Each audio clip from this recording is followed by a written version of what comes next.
자, 오늘은 신약 성경의 첫 번째 책 마태복음 1장을 볼 차례입니다.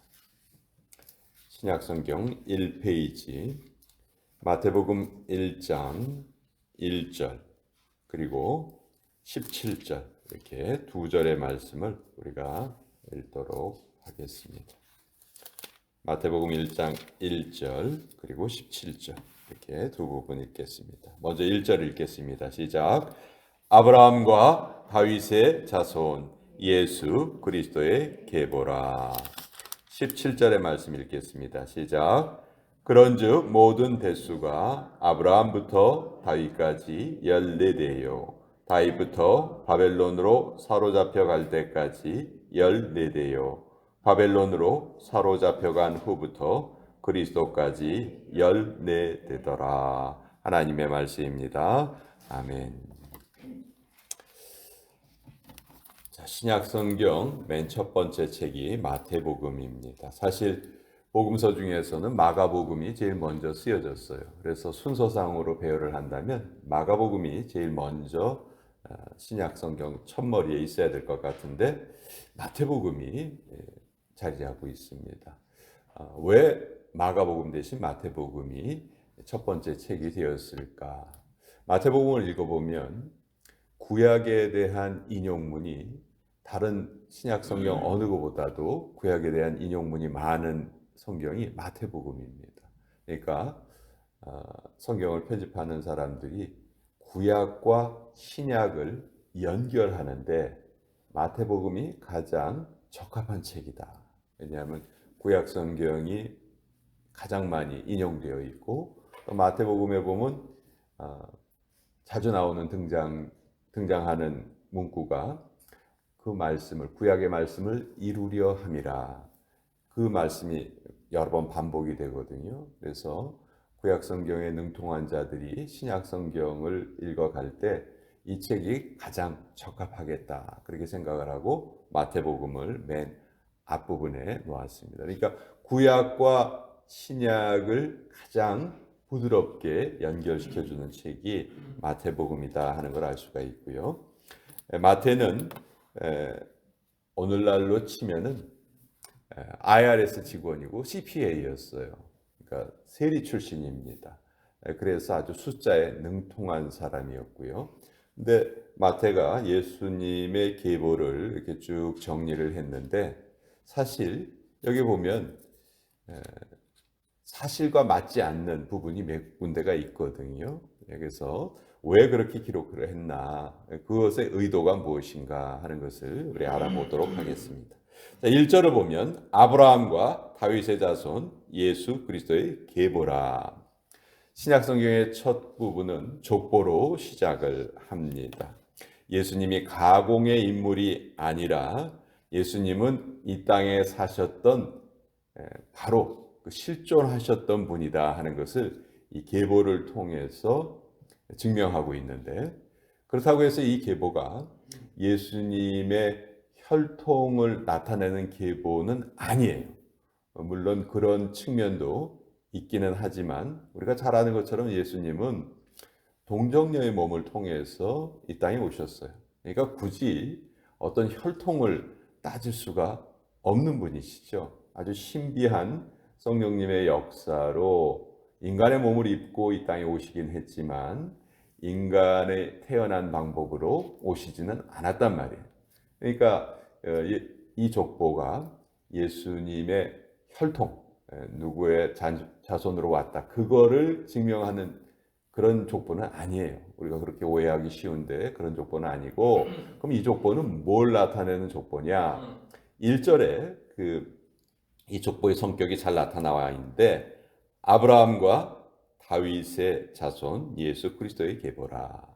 아브라함과 다윗. 아브라함과 다윗은 구약 성경에서 가장 중요한 인물들 중에 한 사람이죠. 아브라함은 하나님께 직접 약속을 받아서 내가 내 후손을 통해서 나라를 이루겠다. 한 나라를 이루겠다. 하나님 백성들을 이루어 가겠다. 그래서 아브라함이 이스라엘의 첫 조상이 되었잖아요. 그리고 다윗에게는 하나님께서 어떤 약속을 주셨냐 하면 내 후손으로 내 후손 가운데 이 땅에 메시아가 오게 될 것이다. 너의 나라는 영원할 것이다. 이 약속을 주셨거든요. 그러니까 이 마태복음 1장에 나와 있는 이 족보는 예수님의 혈통을 증명하는 족보가 아니고 하나님의 약속의 성취를 증명하는 족보다 하는 것을 우리가 알 수가 있습니다. 아브라함은 기원전 2000년, 다윗은 기원전 1000년, 그리고 예수님은 기원전과 기원후를 나누신 분이죠. 그러니까 아주 재미있게도 한 1000년 정도씩의 차이가 있어요. 뭐 정확하게 1000년 아니지만 다윗이 왕위에 올랐을 때가 기원전 1010년이거든요. 그렇지만 대략적으로 1000년의 차이가 있다 하는 것도 아주 재미있는 사실입니다. 자, 그런데 마태가 아까 말씀드린 것처럼 숫자에 그렇게 능한 사람인데 예수님의 계보를 42대로 정리를 합니다. 그것도 14대, 14대, 14대 이렇게 셋으로 나누어서 42대로 정리를 하는데 열왕기서를 읽어보면은 여기에 42대 가운데 이름이 빠진 사람들이 몇 사람 있어요. 정확하게 왕의 숫자를 다 세어서 정리를 했다면 47대가 돼야 맞아요. 그리고 아브라함부터 다윗까지 14대, 다윗부터 바벨론으로 사로잡혀 갈 때까지 14대, 또 바벨론으로 사로잡혀 간 후부터 그리스도까지 14대라 했는데 42대로 정리를 했는데 이 앞에 기록된 사람 숫자를 다 더해보면요 41명이에요. 다윗이 2번 이렇게 중복이 돼요. 자, 왜 그렇게 숫자에 능했던 마태가 이런 실수를 했을까? 이건 실수가 아니고요. 의도적으로 그렇게 편집을 한 거예요. 그렇게 기록을 한 거예요. 14이라는 숫자를 강조하고 싶었습니다. 왜 14이라는 숫자를 강조하고 싶었는가? 다윗이라는 말, 유대인들은 글자를 기록할 때 모음은 생략하고 자음만 쓰죠. 그리고 그 자음에는 숫자가 이렇게 정해져 있었습니다. 예를 들어서 A는 1, B는 2, C는 3 이런 식으로 숫자가 정해져 있어요. 이것을 우리가 게마트리아라고 부르는데 다윗을 쓰면은 첫 글자는 4, 두 번째 글자는 8, 두 번째 글자가 6, 그리고 세 번째 글자가 4 이렇게 해서 그 숫자를 더하면 4 더하기 6 더하기 4 해서 14이 돼요. 그러니까 이 마태가 예수님의 그 계보를 14대씩으로 기록한 것은 특별한 이유가 있었던 것이죠. 다윗의 약속을 이루신 분이다. 다윗의 자손으로 오시는 메시아가 바로 예수님이시다 하는 것을 증명하고 싶었던 거예요. 그래서 이 계보를 정리할 때에도 14이라는 숫자에 맞춰 놓은 것이죠. 사실 이 14이라는 숫자 잘 살펴보면요. 7과 7이 더해진 숫자죠. 완전수가 2번 더해진 숫자예요. 그래서 야곱이 그 외삼촌 집에 가서 일을 할 때 몇 년을 일합니까? 그 결혼을 하기 위해서 14년 일하죠. 처음에 7년 속아서 일하고 또 두 번째 7년은 그 라헬과 결혼한 후에 또 7년을 일해요. 그러니까 14년을 일을 하죠. 또 창세기에 보면 요셉이 바로의 꿈을 해석을 해줍니다. 근데 7년 동안은 풍년이 있을 것이고 그 다음 7년은 또 흉년이 있을 테니 그것을 잘 준비하여라. 거기에도 그 두 숫자를 더하면 14가 되는 것이죠. 유대인들이 가장 중요하게 생각하는 6월절 그 기념일은 1월 14일 날, 1월 14일이죠. 1월 14일에 이스라엘 백성들이 애굽에서 탈출을 하게 됐죠. 그래서 이 14이라는 숫자는 구원, 해방, 혹은 자유 이런 의미를 가지고 있는 숫자예요. 그리고 마태복음 1장의 족보에 보면은 이 족보는 아까 말씀드린 것처럼 하나님의 약속이 성취되는 족보인데 혈통보다는 신앙을 중심으로 기록이 되어 있다. 그래서 유대인과 이방인의 장벽이 이 족보를 읽어보면은 사라져서 없어져 버리고요.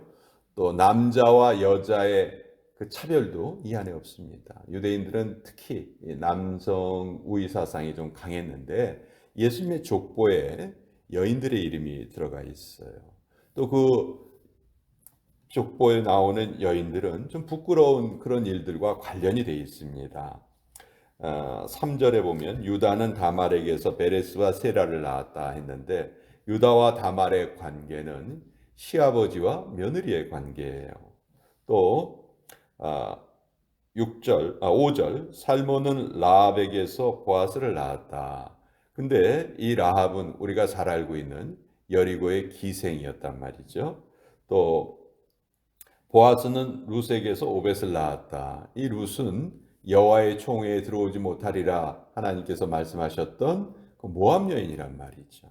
또 6절 뒷부분에 보면 다윗은 우리아의 아내에게서 솔로몬을 낳았다. 여기 보면 분명히 자기 아내가 아닌 우리아의 아내를 통해서 솔로몬을 낳았다. 이런 기록이 다 들어가 있어요. 그러니까 이 예수님의 족보를 보면 정말 이 족보에 들어갈 수 없는 사람들이 막 들어가 있는 것처럼 보이고 유대인들로만 이루어진 족보도 아니고 이방인들이 여기에 같이 들어가 있기도 하고 그러나 여기 이것을 통해서 마태가 우리에게 말씀하고자 하는 것은 하나님의 약속의 실천에는 어떠한 차별도 없다.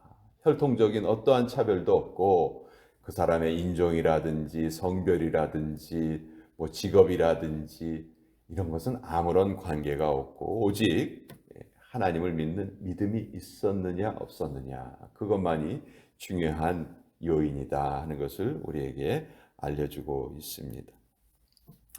예수님의 족보를 보면 정말 약한 자들을 들어서 강하게 쓰시는 하나님의 섭리를 깨닫게 됩니다. 보통 족보는 가문을 자랑하려 하지만 예수님의 족보는 그런 것을 나타내는 것이 아니고 하나님의 뜻이 이 땅에 어떻게 이루어지는가.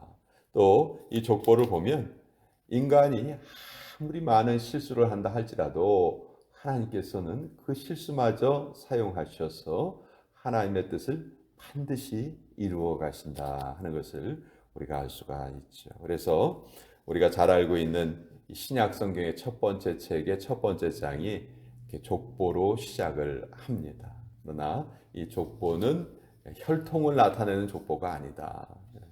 혈통으로만 따지면요, 사실 우리도 예수님의 후손이라고 할 수가 없죠. 그러나 예수님께서는 혈통이 아닌 믿음을 기반으로 하나님의 나라를 이루어 가시는 분이시기 때문에 우리도 그 믿음을 바탕으로 하나님의 자녀가 된 것이고 우리가 지금 바로 예수님의 자녀로 이 땅을 살아가는 것이죠. 오늘 마태복음 1장의 족보를 같이 한번 나누어 보았습니다. 자, 오늘 또 같이